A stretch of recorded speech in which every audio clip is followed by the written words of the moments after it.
My career kind of began by chance. I was just a restless young man, and I just enjoyed having fun, making jokes, and then all of a sudden I had the opportunity to join a drama club on Saturdays. So I used to just go there with a few of my friends, and uh, I ended up being in a show, and from that show I ended up getting good praise. Everyone was like, "Oh, you should pursue this."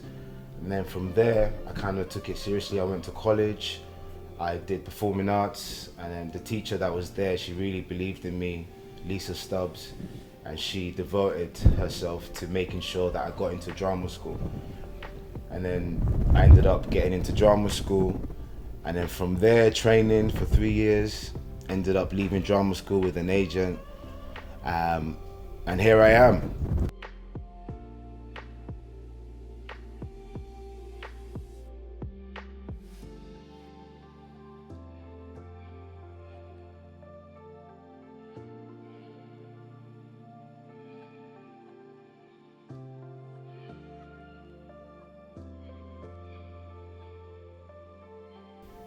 Stage has allowed me to train, to be able to hone in on my craft.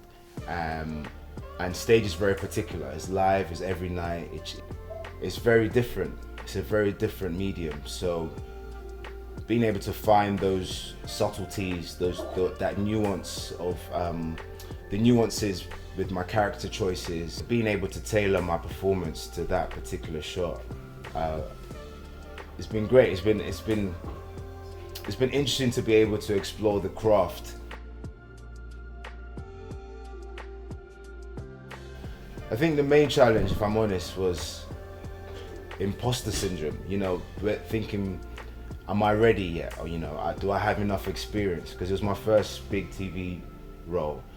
So part of me was thinking, am I prepared for this? So I had to silence that voice ASAP. I had to mute that voice, and I just stepped into my light and decided to use it as a training ground to learn from the other actors.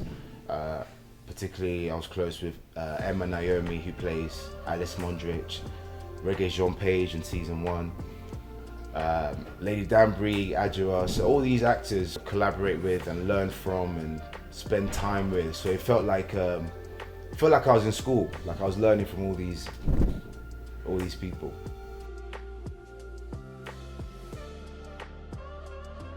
So I was doing a play at the time. I was on stage. I was doing Death of a Salesman at the Young Vic Theatre in London, and my agent brought people to see it. So she brought casting directors to come and see me in that role, and this audition came up, and I didn't know what it was about. I don't think they even called it Bridgerton. So I had this audition to play this role of a boxer in a period drama, and I thought, this is interesting, but I wasn't aware of how huge it was or how huge it was going to be. So I just kind of just did my thing, and I sent a self-tape. So it was a self-tape audition where I put myself on camera. I sent it off, and I think it was after like 2 or 3 weeks, they came back and they offered me the role. So it all happened very quickly. So I didn't meet the producers. I didn't meet, initially I think my character was meant to be in a couple episodes. And I think because of the nature of I don't know where they wanted to take the story, they expanded on my role. So now I'm in season 3. So, it just kind of, I don't know, just came by surprise, and it just evolved naturally.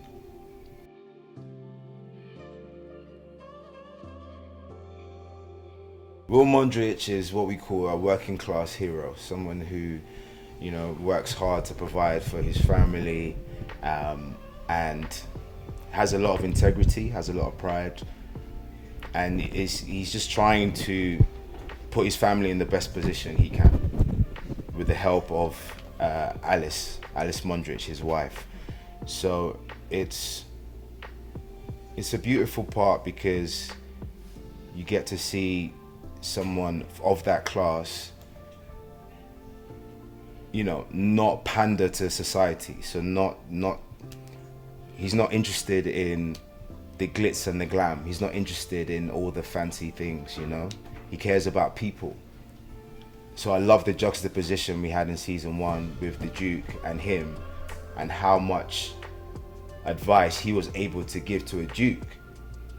You know, we rarely see that. We always think that people in higher positions are more intelligent or they have more to say in society. So it's an amazing juxtaposition to play a part like this, because we have so much to offer the ton, the high society, and there's so much they can learn from us, and there's so much we can also learn from them. So it's a beautiful exchange.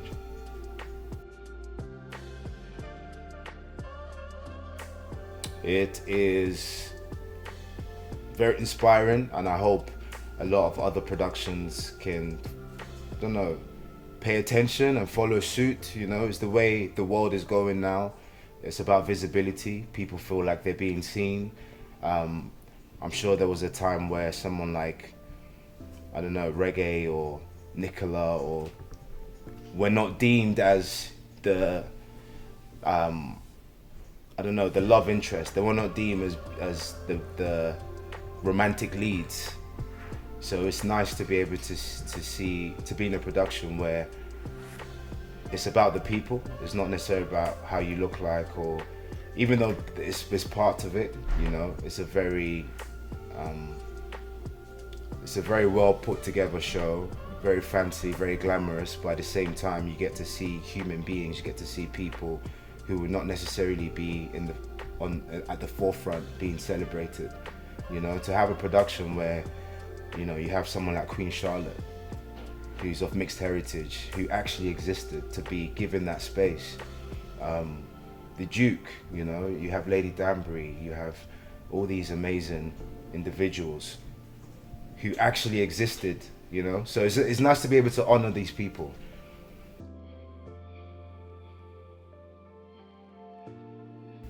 I would say, don't be fazed by it.